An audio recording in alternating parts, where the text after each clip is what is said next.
बिस्मिल्लाहिर्रहमानिर्रहीम। अस्सलामु अलैकुम। Welcome to professor RA। मैं आपका टीचर रमीज़ अहमद। यकीनन आप सब खैरियत से होंगे। अल्लाह पाक का शुक्र है, एक और दिन के साथ दोबारा आपकी खिदमत के लिए हाजिर हूँ। आज मैं आपके लिए Corel Draw series 2022 lecture number 4 के साथ हाजिर हूँ। लेक्चर नंबर 4 में आज हम सीखेंगे शेप टूल को यूज करने का तरीका। इस टूल की मदद से मुख्तलिफ डिजाइन को क्रिएट करेंगे आज हम इस लेक्चर में। इससे पहले कि मैं लेक्चर को स्टार्ट करूँ, अगर आपने अभी तक Corel Draw series 2022 lecture number 3 नहीं देखा तो ऊपर आपको आई बटन नजर आ रहा है, आप उस पर क्लिक करेंगे। लेक्चर नंबर 3 का लिंक मौजूद है। पहले आप लेक्चर नंबर 3 को देख लें, उसके बाद आप लेक्चर नंबर 4 को वॉच जरूर करें। जैसा कि आप स्क्रीन पर देख सकते हैं, टास्क बार पर कोरल ड्रा की एप्लीकेशन मौजूद है। मैं इस पर एक बार माउस से लेफ्ट क्लिक करूंगा तो आप स्क्रीन पर देख सकते हैं कोरल ड्रा की एप्लीकेशन ओपन हो गई है। मैंने पहले से ही पेज को सिलेक्ट किया हुआ है, आपने भी इसी तरह इसी पेपर को सिलेक्ट करना है। जैसे कि आप प्रॉपर्टी बार में देख सकते हैं, मेरे पास यहाँ पेज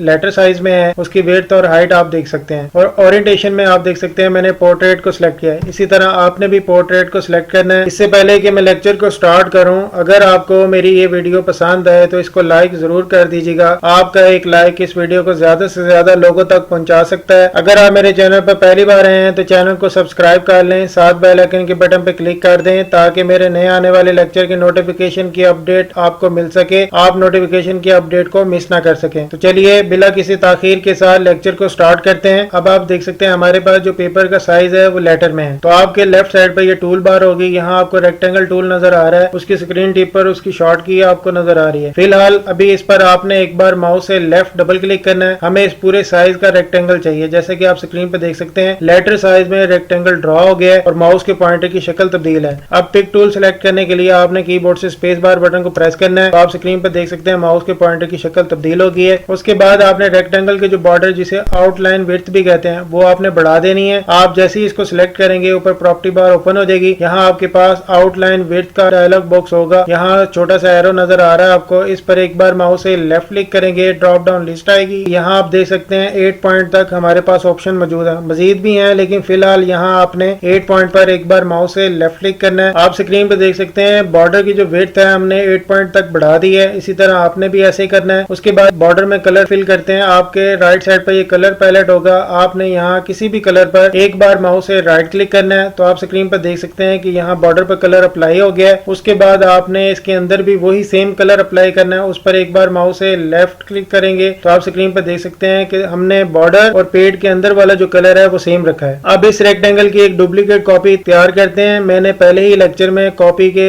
6 मेथड सिखाए थे, उनमें से आप किसी भी एक तरीके से यानी इसकी कॉपी कर सकते हैं। आपने कीबोर्ड से प्लस बटन को प्रेस करना है तो आप स्क्रीन पर देख सकते हैं इसकी कॉपी क्रिएट हो गई है। फिलहाल यहाँ आपको ये नजर नहीं आ रही। अब इसके जो अंदर वाला कलर है वो हम तब्दील कर देते हैं, उसमें हम व्हाइट कलर को अप्लाई करते हैं। आपके राइट साइड पर ये कलर पैलेट होगा व्हाइट, जैसे कि आप स्क्रीन पर देख सकते हैं। इस पर आपने एक बार माउस से लेफ्ट क्लिक करना है तो यहाँ देखें कि इसके पेड़ के अंदर का जो कलर है वो व्हाइट हो गया। आपको शायद मालूम हो रहा है कि शायद हमने जो पहले जो कलर है वो उसी के ऊपर यानी अप्लाई कर दिया, ऐसा नहीं है। आप इस पर एक बार माउस से लेफ्ट क्लिक होल्ड करते हैं इसको साइड पर लेकर जाएं तो आप यहाँ देखें कि इसकी डुप्लीकेट कॉपी जो हमने क्रिएट की थी उसके अंदर का जो कलर हमने तब्दील कर दिया है, उसमें हमने व्हाइट कलर को रिफिल किया है। आपने भी इसी तरह व्हाइट कलर को फिल करना है। उसके बाद पेज के सेंटर में लेकर आने के लिए आपने कीबोर्ड से पी बटन को प्रेस करना है। वर्किंग एरिया के सेंटर में यानी ये रेक्टेंगल मौजूद है। अब मैं आपको शेप टूल की मदद से मुख्तलिफ डिजाइन को क्रिएट करने का तरीका सिखाता हूँ। जैसे कि आप टूल का नाम ही जानते हैं शेप टूल, यानी किसी भी डिजाइन को क्रिएट करने के लिए ये टूल इस्तेमाल किया जाता है। आप इसको दो तरह से सिलेक्ट कर सकते हैं, एक माउस के थ्रू और दूसरा कीबोर्ड के थ्रू। पहले हम माउस के थ्रू सिलेक्ट करते हैं। जैसे कि लेफ्ट साइड पर आपको पिक टूल के नीचे ये शेप टूल नजर आ रहा है, स्क्रीन टिप पर आपको उसका नाम भी लिखा हुआ नजर आ रहा है और ब्रैकेट में F10 जो उसकी शॉर्ट की है आप देख सकते हैं, आप इसको नोट कर लें। अब इस पर एक बार माउस से मैं लेफ्ट क्लिक करूंगा तो आप गौर करें कि यहाँ इसके नोड तब्दील हो गए। और दोबारा पिक टूल को सिलेक्ट करूंगा तो आप स्क्रीन पर देख सकते हैं यहाँ आपके पास टोटल हमारे पास 8 यानी पॉइंट है। और जैसे ही आप शेप टूल पर एक बार माउस से लेफ्ट क्लिक करेंगे तो यहाँ हमारे पास 4 नोड आ जाएंगे, जैसे कि आपको स्क्रीन पर नजर आ रहा है। आपने इन नोड्स पर माउस के पॉइंटर को लेकर जाएंगे तो उसके साथ प्लस का साइन आ जाएगा। अब आपने माउस के लेफ्ट क्लिक को होल्ड करते हुए इसको अंदर की तरफ ड्रैग करना है। अब आपने माउस के लेफ्ट क्लिक को नहीं छोड़ना है। इतना ड्रैग करने के बाद आपने माउस के लेफ्ट क्लिक को छोड़ देना है। तो आप स्क्रीन पर देख सकते हैं ये हमारे पास एक फ्रेम तैयार हो गया। जैसे हमने शेप टूल को माउस का लेफ्ट क्लिक होल्ड करते हैं अंदर की तरफ ड्रैग किया, आप प्रॉपर्टी बार में देख सकते हैं यहाँ उसके टॉप के दोनों और बॉटम के दोनों यानी आप साइज देख सकते हैं सेम है। इस तरह शेप टूल टूल की मदद से भी आप कोई भी फ्रेम आसानी से क्रिएट कर सकते हैं। लेक्चर नंबर 2 में हमने प्रॉपर्टी बार की मदद से काफी सारे यानी डिजाइन तैयार किए थे। आप शेप टूल की मदद से भी सेम वही काम कर सकते हैं। अगर आप इन दोनों ऑब्जेक्ट को ग्रुप करना चाहते हैं उसके लिए आपने पहले कीबोर्ड से स्पेस बार बटन को प्रेस करना है। आप स्क्रीन पर देख सकते हैं माउस के पॉइंटर की शक्ल तब्दील हो गई है। अब आपने टॉप से माउस का लेफ्ट क्लिक होल्ड करते हैं इन दोनों ऑब्जेक्ट को सिलेक्ट करना है। उसके बाद कीबोर्ड से कंट्रोल बटन को प्रेस करना है। कंट्रोल बटन को आपने नहीं छोड़ना। कीबोर्ड से जी बटन को प्रेस करना है। ये ग्रुप हो गया। अगर आपकी शीट इस तरह से डिस्प्ले देती है जैसा कि आप स्क्रीन पर देख सकते हैं, इसको पेज पर फिट करने के लिए पहले आपने कीबोर्ड से शिफ्ट बटन को प्रेस करना है। शिफ्ट बटन को आपने नहीं छोड़ना। कीबोर्ड से F4 बटन को प्रेस करना है। तो आप स्क्रीन पर देख सकते हैं कि हमारा जो पेज फिट हो गया है। उसके बाद खाली एरिया पर एक बार माउस से लेफ्ट क्लिक करें। उसके बाद इस ऑब्जेक्ट पर क्लिक करेंगे। अब माउस से लेफ्ट क्लिक होल्ड करते हैं इसको राइट साइड पर लेकर आए। अब आपने माउस के लेफ्ट क्लिक को छोड़ देना है। आप स्क्रीन पर देख सकते हैं हमने दो ऑब्जेक्ट को ग्रुप कर दिया है। इस तरह से आप आसानी से किसी भी ऑब्जेक्ट को ग्रुप कर सकते हैं। इस शॉर्ट की को भी आप नोट कर लें। हमने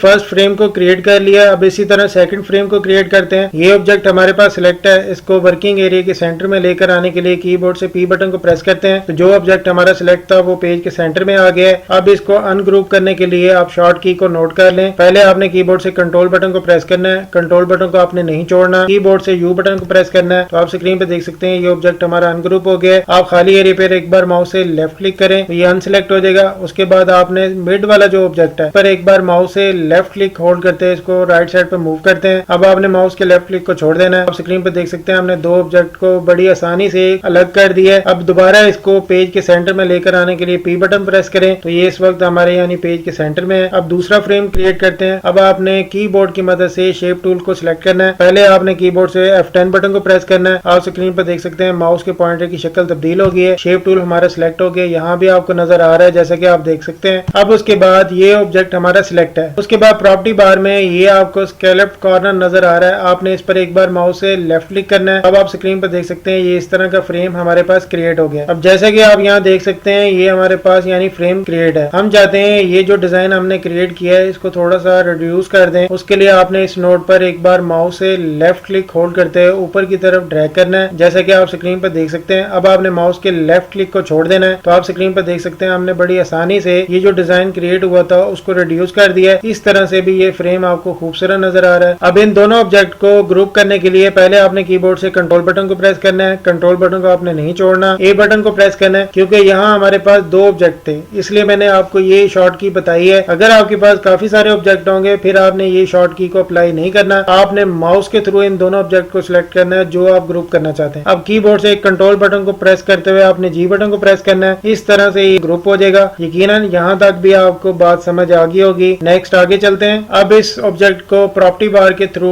अनग्रुप करते हैं जैसे कि आप ऊपर देख सकते हैं। इसी तरह ये ऑप्शन आपके पास भी होगा। अब इस पर एक बार माउस से लेफ्ट क्लिक करेंगे तो ये अनग्रुप हो जाएगा। खाली जगह पर एक बार माउस से लेफ्ट क्लिक करें। उसके बाद इस ऑब्जेक्ट पर क्लिक करें। माउस का लेफ्ट क्लिक होल्ड करते हुए इसको राइट साइड पर मूव करें। तो आप स्क्रीन पर देख सकते हैं हमने दो ऑब्जेक्ट को प्रॉपर्टी बार की मदद से अनग्रुप कर दिया है। अब दोबारा कीबोर्ड से P बटन को प्रेस करते हैं तो ये ऑब्जेक्ट पेज के सेंटर में चला गया है। अब थर्ड फ्रेम को क्रिएट करते हैं। उसके लिए आपने दोबारा शेप टूल पर एक बार माउस से लेफ्ट क्लिक करना है तो ये सिलेक्ट हो जाएगा। अब ऊपर आपको प्रॉपर्टी बार में स्केलप कॉर्नर के साथ चैम्फर्ड कॉर्नर नजर आ रहा है जैसे कि आप स्क्रीन पर देख सकते हैं। इसी तरह ये आपके पास भी ऑप्शन होगा। आपने इस पर एक बार माउस से लेफ्ट क्लिक करना है। आप स्क्रीन पर देख सकते हैं जो टॉप के और बॉटम के जो कॉर्नर थे वो चेंज हो गए। अब आप चाहते हैं कि ये जो बॉर्डर हमने डिजाइन किया है इसमें थोड़ा सा मजीद यानी साइज को रिड्यूस किया जाए तो ये आपको नोड नजर आ रहे हैं जैसे कि आप स्क्रीन पर देख सकते हैं। इस पर एक बार माउस से लेफ्ट क्लिक होल्ड करते हुए थोड़ा सा ऊपर की तरफ मूव करें। अब आप माउस के लेफ्ट क्लिक को छोड़ दें तो आप स्क्रीन पर देख सकते हैं ये फ्रेम भी हमने बड़ी आसानी से क्रिएट कर लिया है। इसी तरह आपने भी क्रिएट करना है। अब इन तमाम को ग्रुप करने के लिए आपने कीबोर्ड से कंट्रोल बटन को प्रेस करना है। कंट्रोल बटन को आपने नहीं छोड़ना। कीबोर्ड से A बटन को प्रेस करना है। दोनों ऑब्जेक्ट हमारे पास सिलेक्ट हो गए हैं। अब इस ऑब्जेक्ट को प्रॉपर्टी बार की मदद से ग्रुप करते हैं। आपको यहाँ ये ऑप्शन नजर आ रहा है, ये है ग्रुप की कमांड और स्क्रीन टिप पर आप शॉर्ट की देख सकते हैं कंट्रोल G। आप इस पर एक बार माउस से लेफ्ट क्लिक करेंगे तो ये दोनों ऑब्जेक्ट ग्रुप हो जाएंगे। खाली जगह पर एक बार माउस से लेफ्ट क्लिक करें। उसके बाद आपने इस फ्रेम पर एक बार माउस से लेफ्ट क्लिक होल्ड करते हुए इसको राइट साइड पर मूव करना है। तो अब आप स्क्रीन पर देख सकते हैं हमने दोनों ऑब्जेक्ट को ग्रुप कर दिया है। यकीनन यहाँ तक आपको तमाम बातें समझ आ गई होंगी। नेक्स्ट आगे चलते हैं। अब इस फ्रेम को हम डिलीट कर देते हैं। आपने कीबोर्ड से डिलीट बटन को प्रेस करना है तो ये फ्रेम हमारा डिलीट हो जाएगा। उसके बाद दोबारा आपने रेक्टेंगल पर एक बार माउस से लेफ्ट डबल क्लिक करना है तो आप स्क्रीन पर देख सकते हैं उसी साइज का हमारे पास रेक्टेंगल क्रिएट हो गया। अब आपने कीबोर्ड से स्पेस बार बटन को प्रेस करना है तो पिक टूल हमारा सिलेक्ट हो जाएगा। अब यहाँ आप कोई भी कलर डिफरेंट अप्लाई करते हैं, जैसे कि इस पर एक बार माउस से लेफ्ट क्लिक करता हूँ, इसी तरह इस पर एक बार माउस से राइट क्लिक करता हूँ। ये हमारे पास एक कलर 2 मरतबा अप्लाई हो गया है लेफ्ट और राइट क्लिक से। अब इसकी डुप्लीकेट कॉपी को क्रिएट करते हैं। प्लस बटन को आप प्रेस करेंगे तो इसकी डुप्लीकेट कॉपी क्रिएट हो जाएगी। आपके राइट साइड पर कलर पैलेट होगा, आपने इस पर एक बार माउस से लेफ्ट क्लिक करना है तो इसके अंदर वाला कलर जो हमने कॉपी क्रिएट की थी व्हाइट हो गया। अब उसके बाद हम मुख्तलिफ डिजाइन को क्रिएट करते हैं। अब दोबारा शेप टूल को कीबोर्ड की मदद से सिलेक्ट करने के लिए आपने F10 बटन को प्रेस करना है। तो आप स्क्रीन पर देख सकते हैं माउस के पॉइंटर की शक्ल तब्दील हो गई है। शेप टूल हमारे पास सिलेक्ट हो गया है। आप चाहे तो माउस के थ्रू कर लें या फिर कीबोर्ड से शॉर्ट की को प्रेस करेंगे तो हमारे पास शेप टूल सिलेक्ट हो जाएगा। अब यहाँ देख सकते हैं जो हमारे पास ऊपर वाला जो ऑब्जेक्ट था उसके नोड आ गए हैं 1, 2,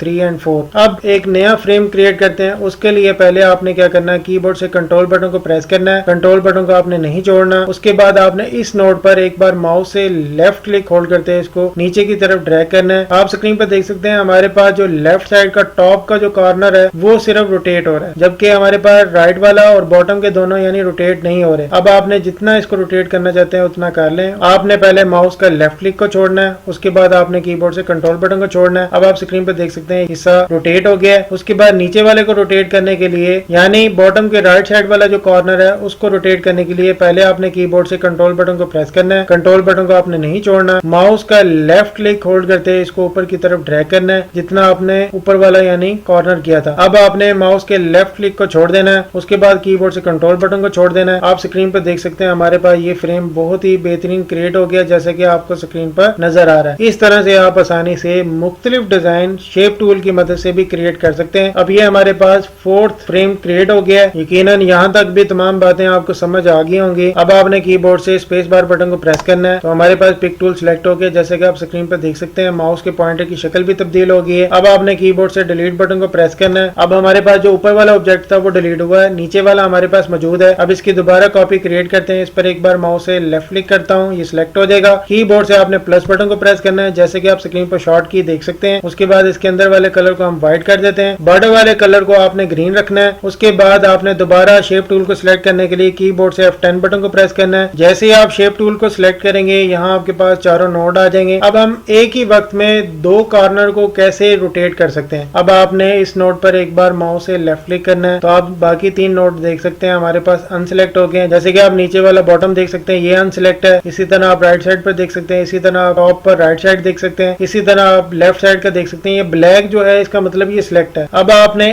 एक ही वक्त में दोनों यानी नोड को रोटेट करना है। अब ये पहले वाला तो हमारे पास सिलेक्ट है। इस नोड को सिलेक्ट करने के लिए पहले आपने कीबोर्ड से शिफ्ट बटन को प्रेस करना है। शिफ्ट बटन को आपने नहीं छोड़ना। इस पर एक बार माउस से लेफ्ट क्लिक करना है तो अब यहाँ स्क्रीन पर आप देख सकते हैं ये 2 नोड हमारे पास सिलेक्ट हो गए हैं और बॉटम के जो 2 नोड हैं वो हमारे पास अनसिलेक्ट है।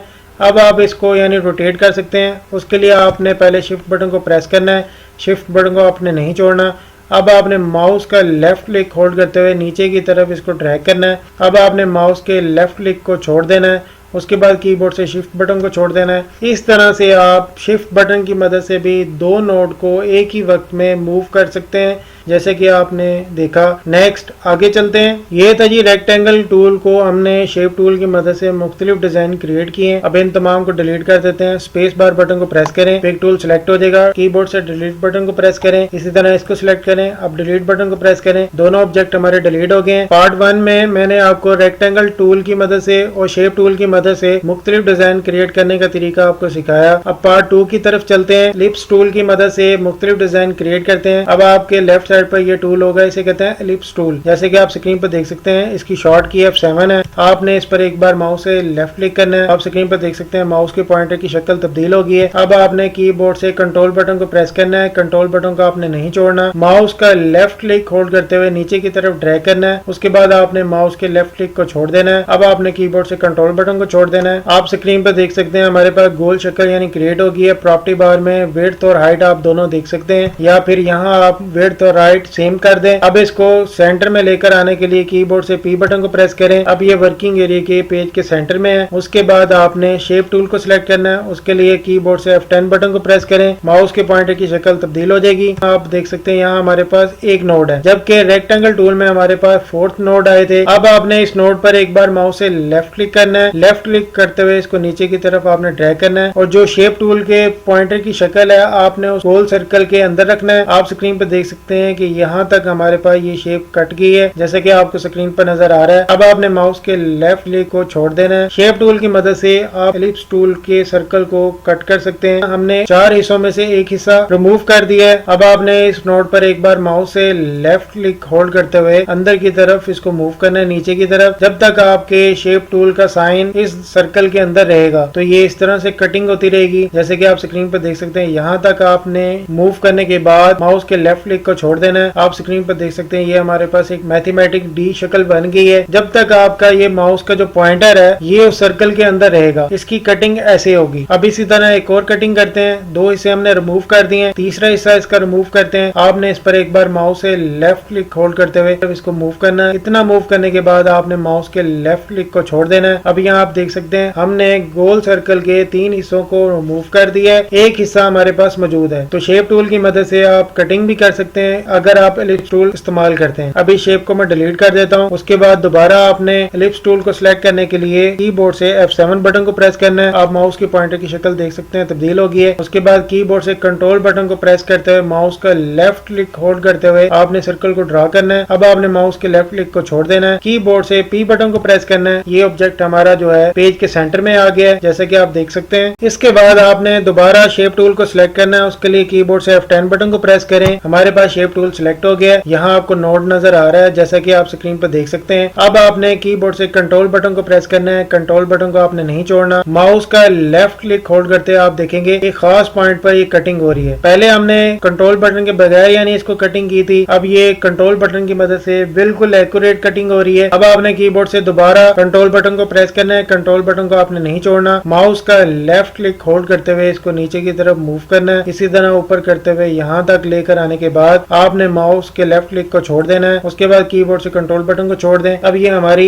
एक्यूरेट कटिंग हो गई है। उसके बाद आपने पिक टूल को सिलेक्ट करने के लिए कीबोर्ड से स्पेस बार बटन को प्रेस करें। तो आप यहाँ देख सकते हैं ये ऑब्जेक्ट हमारा यानी कटिंग होने के बाद इस तरह नजर आ रहा है। आपने भी इसी तरह कटिंग करने की प्रैक्टिस करनी है। अब इस ऑब्जेक्ट को रीसाइज करते हैं। आपने जो कॉर्नर वाला पॉइंट है इस पर एक बार माउस से लेफ्ट क्लिक होल्ड करते हैं इसको थोड़ा सा ऊपर की तरफ मूव करना है। अब आपने माउस के लेफ्ट क्लिक को छोड़ देना है। आप स्क्रीन पर देख सकते हैं ये ऑब्जेक्ट हमारा रीसाइज हो गया है। अब कीबोर्ड से P बटन को प्रेस करें तो ये पेज के सेंटर में आ गया है। अब इस ऑब्जेक्ट में 2 कलर फिल करते हैं। फर्स्ट हम जो इसके अंदर वाला कलर है वो रेड रखते हैं, जैसे कि आप स्क्रीन पर देख सकते हैं यहाँ रेड कलर मौजूद है। इस पर एक बार माउस से मैं लेफ्ट क्लिक करूंगा तो आप स्क्रीन पर देख सकते हैं कि इसके अंदर का जो कलर है वो रेड हो गया है और जो इसके बॉर्डर का कलर है उस पर एक बार माउस से राइट क्लिक करता हूँ, येलो कलर अप्लाई हो गया है, जैसे कि आप स्क्रीन पर देख सकते हैं। इसी तरह आपने अप्लाई करने की कोशिश करनी है। अब इसकी डुप्लीकेट कॉपी क्रिएट करते हैं। वो मेथड आप देख लें। पहले आपने कीबोर्ड से कंट्रोल बटन को प्रेस करना है। कंट्रोल बटन को आपने नहीं छोड़ना। अब यहाँ आपने जो सेंटर वाला पॉइंट है आप देख सकते हैं, इस पर आपने एक बार माउस से लेफ्ट क्लिक होल्ड करते हुए राइट टू लेफ्ट मूव करना है। नोट कर लें, राइट टू लेफ्ट मूव करना है आपने। उसके बाद आपने माउस का राइट क्लिक प्रेस कर देना है। आपने लेफ्ट और राइट दोनों प्रेस कर दिए हैं। पहले आपने माउस के लेफ्ट क्लिक को छोड़ देना है, उसके बाद आपने माउस के राइट क्लिक को छोड़ देना है। अब आपने कीबोर्ड से कंट्रोल बटन को छोड़ देना है। तो इस तरह से इस ऑब्जेक्ट की कॉपी क्रिएट हो गई है। अब दोबारा करते हैं, इसको डिलीट कर देता हूँ। अब आपने इस ऑब्जेक्ट पर क्लिक करना है। पहले आपने कीबोर्ड से कंट्रोल बटन को प्रेस करना है। कंट्रोल बटन को आपने नहीं छोड़ना। माउस का लेफ्ट क्लिक होल्ड करते हुए इसको लेफ्ट साइड पर मूव करना है। आपने इसी तरह माउस का राइट क्लिक करना है। पहले आपने माउस के लेफ्ट क्लिक को छोड़ना है, उसके बाद आपने राइट क्लिक को छोड़ देना है। इसी तरह फिर आपने कीबोर्ड से कंट्रोल बटन को छोड़ना है। इसकी कॉपी क्रिएट होगी। उसके बाद इन दोनों ऑब्जेक्ट को सिलेक्ट करने के माउस का लेफ्ट क्लिक होल्ड करते हैं इन दोनों ऑब्जेक्ट को सिलेक्ट करें। अब आपने माउस के लेफ्ट क्लिक को छोड़ देना है। अब ये दोनों ऑब्जेक्ट हमारे पास सिलेक्ट हो गए। अब आपने इसकी कॉपी क्रिएट करनी है। पहले आपने कीबोर्ड से कंट्रोल बटन को प्रेस करना है। कंट्रोल बटन को आपने नहीं छोड़ना। माउस का लेफ्ट क्लिक होल्ड करते हुए सेंटर पॉइंट से ऊपर की तरफ इसको मूव करना है। आप स्क्रीन पर देख सकते हैं उसकी शेप आपको नजर आ रही है। आपने इसके साथ ही माउस का राइट क्लिक करना है। उसके बाद आपने माउस के लेफ्ट क्लिक को छोड़ देना है। अब आपने माउस के राइट क्लिक को छोड़ देना है। कीबोर्ड से कंट्रोल बटन को छोड़ देना है। इस तरह से एक सेम साइज की यानी कॉपी क्रिएट हो जाएगी। जैसे कि आप स्क्रीन पर देख सकते हैं ये हमारे पास एक डिजाइन क्रिएट हो गया है, जैसे कि आपको नजर आ रहा है। इसी तरह आपने इसकी प्रैक्टिस करनी है। टॉप से माउस का लेफ्ट क्लिक होल्ड करते हुए नीचे की तरफ ड्रैग करना है। अब आपने माउस के लेफ्ट क्लिक को छोड़ देना है। अब उसके बाद आपको प्रॉपर्टी बार में आउटलाइन विड्थ का बॉक्स नजर आ रहा है, उसके साथ एक छोटा सा एरो है। आपने इस पर एक बार माउस से लेफ्ट क्लिक करना है, ड्रॉप डाउन लिस्ट आएगी। यहाँ आपने इसका जो 3 पॉइंट कर देना है, इस पर एक बार माउस से लेफ्ट क्लिक करेंगे। आप स्क्रीन पर देख सकते हैं जो बॉर्डर का हमारा कलर है वो 3 पॉइंट तक इंक्रीज हो गया, या चाहे तो आप इसमें 8 पॉइंट कर दें। अब इस पर एक बार माउस से लेफ्ट क्लिक करते हैं, दोबारा इसको 8 पॉइंट कर देते हैं। अब आप स्क्रीन पर देख सकते हैं कि जो हमारे बॉर्डर का जो कलर है उसमें हमने 8 पॉइंट तक इंक्रीज कर दिया। येलो कलर बिल्कुल नुमाया नजर आ रहा है। ये भी डिजाइन हमारे पास क्रिएट हो गया। इसको ग्रुप करने के लिए कीबोर्ड से कंट्रोल बटन को प्रेस करें, कंट्रोल बटन को आपने नहीं छोड़ना, कीबोर्ड से जी बटन को प्रेस करेंगे, ये ऑब्जेक्ट हमारा ग्रुप हो गया। इस तरह से आपने मुख्तलिफ डिजाइन को क्रिएट करने की प्रैक्टिस करनी है। यहाँ तक यकीनन आपको समझ आ गया होगा। हमने एलिप्स टूल और शेप टूल की मदद से एक डिजाइन को क्रिएट किया है। अब इसी तरह दोबारा एलिप्स टूल की मदद से एक और डिजाइन क्रिएट करते हैं। इसको मैं डिलीट कर देता हूँ। कीबोर्ड से जैसे डिलीट बटन को आप प्रेस करेंगे ये ऑब्जेक्ट डिलीट हो जाएगा। अब नेक्स्ट डिजाइन को क्रिएट करने के लिए पहले एलिप्स टूल को सिलेक्ट करते हैं। आपने कीबोर्ड से F7 बटन को प्रेस करना है, तो आप स्क्रीन पर देख सकते हैं माउस के पॉइंटर की शक्ल तब्दील हो गई है। उसके बाद कीबोर्ड से कंट्रोल बटन को प्रेस करना है, कंट्रोल बटन को आपने नहीं छोड़ना, माउस का लेफ्ट क्लिक होल्ड करते हुए नीचे की तरफ ड्रैग करना है। अब आपने माउस के लेफ्ट क्लिक को छोड़ देना है, उसके बाद कीबोर्ड से कंट्रोल बटन को छोड़ देना है। अब आप यहाँ देख सकते हैं हमारे पास जो सर्कल है वो बिल्कुल ओवरऑल इक्वल साइज का क्रिएट हुआ है। अब आपने कीबोर्ड से P बटन को प्रेस करना है, तो यहाँ तक हमारा जो ऑब्जेक्ट है वो पेज के सेंटर में चला गया है। उसके बाद शेप टूल को सिलेक्ट करने के लिए आपने कीबोर्ड से F10 बटन को प्रेस करना है, तो अब माउस के पॉइंटर की शक्ल तब्दील हो गई है। शेप टूल हमारे पास सिलेक्ट हो गया है। लेफ्ट साइड पर आप देख भी सकते हैं। इसी तरह आपने शॉर्ट की मदद से इसको सिलेक्ट करना है। अब इस बार हम डिफरेंट शेप को क्रिएट करेंगे। अब ये नोड आप देख सकते हैं, इस पर एक बार माउस से लेफ्ट क्लिक होल्ड करते हुए आपने जो माउस का पॉइंटर की शक्ल है आपने उसको बाहर निकाल देना है। अब आपने माउस का लेफ्ट क्लिक होल्ड करते हुए इसको नीचे की तरफ मूव करना है। एक बात नोट कर लें, आप स्क्रीन पर देख सकते हैं माउस का जो पॉइंटर है वो इस वक्त शेप के बाहर है। पहले हमने यही पॉइंटर शेप के अंदर रखा था। माउस से लेफ्ट क्लिक को छोड़ देंगे। आप स्क्रीन पर देख सकते हैं यहाँ कटिंग हो गई है। आपको यहाँ जो एक हिस्से की जो लाइन है वो रिमूव हो गई है। अगर आप इस ऑब्जेक्ट पर कलर अप्लाई करने की कोशिश करेंगे तो नहीं अप्लाई होगा, क्योंकि हमने जो अंदर वाला हिस्से के जो एक हिस्सा है वो रिमूव कर दिया है। अंदर का कलर फिल नहीं हो सकता। अगर आप बॉर्डर पर देना चाहेंगे तो वो आसानी से यानी अप्लाई हो जाएगा। अब दोबारा आपने इस नोड पर एक बार माउस से लेफ्ट क्लिक होल्ड करते हुए बाहर की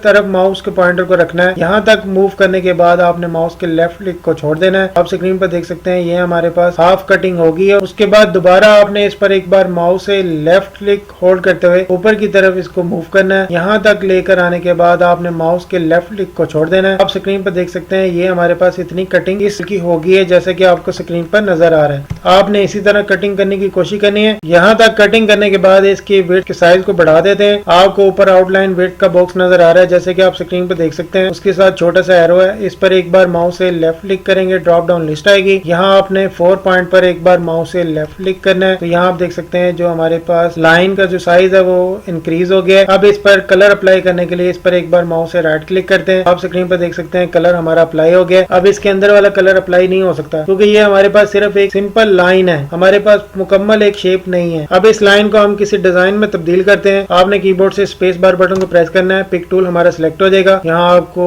8 पॉइंट नजर आ रहे हैं। आपने दोबारा इस पर एक बार माउस से लेफ्ट क्लिक करना है, तो यहाँ आप देख सकते हैं रोटेट वाले पॉइंट आ गए। ये जो सेंटर पॉइंट आपको नजर आ रहा है जैसे कि आप देख सकते हैं, इसी तरह ये आपके पास भी मौजूद होगा। आपने सेंटर पॉइंट पर एक बार माउस से लेफ्ट क्लिक होल्ड करते हुए इसको कॉर्नर पर लेकर आना है जैसे कि आप स्क्रीन पर देख सकते हैं। यहाँ तक आपने लेकर आने के बाद माउस के लेफ्ट क्लिक को छोड़ देना है। ये पॉइंट हमने यहाँ सिलेक्ट कर दिया जैसा कि आपको स्क्रीन पर नजर आ रहा है। इसी तरह आपने यहाँ तक इसको सेट करना है। अब उसके बाद ये जो रोटेट वाला पॉइंट है, अब इसको रोटेट करने के लिए पहले आपने कीबोर्ड से कंट्रोल बटन को प्रेस करना है। कंट्रोल बटन को आपने नहीं छोड़ना, माउस का लेफ्ट क्लिक होल्ड करते हुए इसको नीचे की तरफ मूव करना है। आप फर्स्ट लाइन में और सेकंड लाइन में गैप देख सकते हैं। अब आपने इसी के साथ ही माउस का राइट क्लिक करना है। पहले आपने माउस के लेफ्ट क्लिक को छोड़ देना है, उसके बाद आपने माउस के राइट क्लिक को छोड़ देना है। अब आपने कीबोर्ड से कंट्रोल बटन को छोड़ देना है। इस तरह से आप इसकी डुप्लीकेट कॉपी क्रिएट कर सकते हैं। अब इस ऑब्जेक्ट को दोबारा आपने सिलेक्ट करना है। अब इसकी मजीद कॉपी क्रिएट करने के लिए मैंने आपको 2 शॉर्ट की बताई थी प्रीवियस लेक्चर में, कंट्रोल R और कंट्रोल D। उसकी मदद से हम डुप्लीकेट कॉपी क्रिएट करते हैं। आपको जो की पसंद हो आप उसकी मदद से क्रिएट कर दें। आपने कीबोर्ड से कंट्रोल बटन को प्रेस करना है, कंट्रोल बटन को नहीं छोड़ना, कीबोर्ड से R बटन को प्रेस करते हुए इसकी डुप्लीकेट कॉपी को क्रिएट करना है जैसे कि आपको स्क्रीन पर नजर आ रहा है। यहाँ तक क्रिएट करने के बाद आपने दोनों की को छोड़ देना है। अब ये हमारे पास फूल नुमा यानी एक शेप क्रिएट हो गई है। अब इन तमाम ऑब्जेक्ट को सिलेक्ट करने के लिए टॉप से माउस का लेफ्ट क्लिक होल्ड करते हुए नीचे की तरफ ड्रैग करना है। अब आपने माउस के लेफ्ट क्लिक को छोड़ देना है। तमाम ऑब्जेक्ट ऑब्जेक्ट हमारे पास सिलेक्ट हो गया। अब इसको ग्रुप करने के लिए कीबोर्ड से कंट्रोल बटन को प्रेस करना है, कंट्रोल बटन को आपने नहीं छोड़ना। कीबोर्ड से जी बटन को प्रेस करेंगे तो ये मुकम्मल ग्रुप हो गया। आपको कॉर्नर वाला पॉइंट नजर आ रहा है, इस पर एक बार माउस से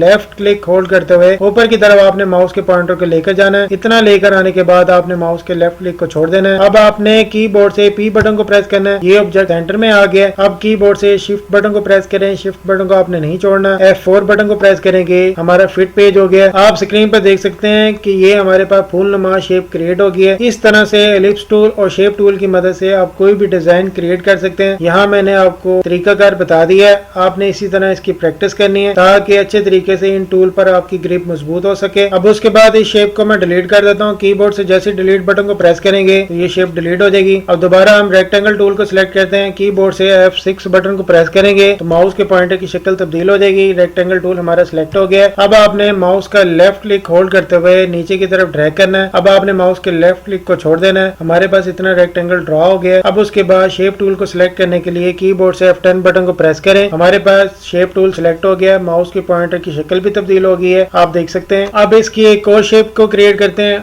आपको यहाँ ये नोड नजर आ रहा है, आपने कीबोर्ड से कंट्रोल बटन को प्रेस करना है, कंट्रोल बटन को आपने नहीं छोड़ना। माउस का लेफ्ट क्लिक होल्ड करते हुए इसको नीचे की तरफ मूव करना है। अब आपने माउस के लेफ्ट क्लिक को छोड़ देना है, कीबोर्ड से कंट्रोल बटन को भी छोड़ देना है। इसी तरह इस कॉर्नर पर आते हैं, जैसे कि आप स्क्रीन पर देख सकते हैं। पहले आपने कीबोर्ड से कंट्रोल बटन को प्रेस करना है, कंट्रोल बटन को आपने नहीं छोड़ना। माउस का लेफ्ट क्लिक होल्ड करते हैं, इसको नीचे की तरफ मूव करते हैं। यहाँ तक लेकर आने के बाद आपने माउस के लेफ्ट क्लिक को छोड़ देना है, कीबोर्ड से कंट्रोल बटन को भी आप छोड़ दें। उसके बाद ये लेफ्ट साइड का जो कॉर्नर है, पहले आपने कीबोर्ड से कंट्रोल बटन को प्रेस करना है, कंट्रोल बटन को आपने नहीं छोड़ना। इस पर एक बार माउस से लेफ्ट क्लिक होल्ड करते हुए ऊपर की तरफ इसको ड्रैग करना है। अब आपने माउस के लेफ्ट क्लिक को छोड़ देना है, उसके बाद कीबोर्ड से कंट्रोल बटन को छोड़ देना है। ये हमारे पास एक शेप ड्रॉ हो गई है। अब इसमें आप मुख्तलिफ कलर अप्लाई कर सकते हैं, जैसे कि इस कलर पर एक बार माउस से लेफ्ट क्लिक करता हूँ, उसके बाद यहाँ मैं इस पर एक बार माउस से राइट क्लिक करता हूँ। उसके बाद आउटलाइन विड्थ में इसके पॉइंट को इंक्रीज कर देते हैं। इस पर एक बार माउस से लेफ्ट क्लिक करता हूँ, ड्रॉप डाउन लिस्ट आएगी। यहाँ 10 पॉइंट पर एक बार माउस से लेफ्ट क्लिक करूंगा। आप स्क्रीन पर देख सकते हैं हमारे पास ये शेप क्रिएट हो गई है। इस तरह से भी आप रेक्टेंगल की शेप को क्रिएट कर सकते हैं। यहाँ तक यकीनन आपको समझ आ गया होगा। अब उसके बाद इस शेप को डिलीट कर देता हूँ। अब दोबारा रेक्टेंगल टूल को सिलेक्ट करते हैं, कीबोर्ड से F6 बटन को प्रेस करें। अब इस बार जो हम रेक्टेंगल ड्रॉ करेंगे, पहले आपने कीबोर्ड से कंट्रोल बटन को प्रेस करना है, कंट्रोल बटन को आपने नहीं छोड़ना। माउस का लेफ्ट क्लिक होल्ड करते हुए नीचे की तरफ ड्रैग करना है। अब आपने माउस के लेफ्ट क्लिक को छोड़ देना है, उसके बाद कीबोर्ड से कंट्रोल बटन को छोड़ देना है। ये हमारे पास रेक्टेंगल ड्रॉ हो गया। प्रॉपर्टी बार में आप इसकी विड्थ और हाइट देख सकते हैं, दोनों सेम है। उसके बाद आपने शेप टूल को सिलेक्ट करना है, कीबोर्ड से F10 बटन को प्रेस करें तो शेप टूल हमारा सिलेक्ट हो जाएगा। अब यहाँ आप देख सकते हैं ये नोड, इस पर एक बार माउस से लेफ्ट क्लिक होल्ड करते हुए इसको नीचे की तरफ ड्रैग करें तो आप स्क्रीन पर देख सकते हैं हमारे पास ये जो रेक्टेंगल है गोल शक्ल में तब्दील हो गया। अब आपने माउस के लेफ्ट क्लिक को छोड़ देना है तो यहाँ आप देख सकते हैं जो हमारा रेक्टेंगल था उसको आप गोल सर्कल की शेप में भी तब्दील कर सकते हैं। तो यकीनन यहाँ तक आपको तमाम बातें समझ आ गई होंगी। आज के लेक्चर में आपको कुछ नया सीखने को मिला होगा। अगर आपको मेरी ये वीडियो पसंद आए तो इसको लाइक जरूर कर दीजिएगा। आपका एक लाइक इस वीडियो को ज्यादा से ज्यादा लोगों तक पहुंचा सकता है। कमेंट्स बॉक्स में इस लेक्चर के बारे में अपनी राय जरूर दें कि ये लेक्चर आपको कैसा लगा। मजीद अगर आप कोई सवाल पूछना चाहते हैं कमेंट्स बॉक्स में लिख दें, आपको बहुत जल्द उसका रिप्लाई भी कर दिया जाएगा। चैनल के लिंक को अपने दोस्तों के साथ जरूर शेयर करें ताकि वो भी इन वीडियो लेक्चर से फायदा उठा सकें। अब तक के लिए जी इतना ही। अपनी प्यारी सी दुआओं में हमेशा याद रखिएगा। इंशाअल्लाह जिंदगी रही तो नेक्स्ट लेक्चर में मुलाकात होगी। खुदा हाफिज।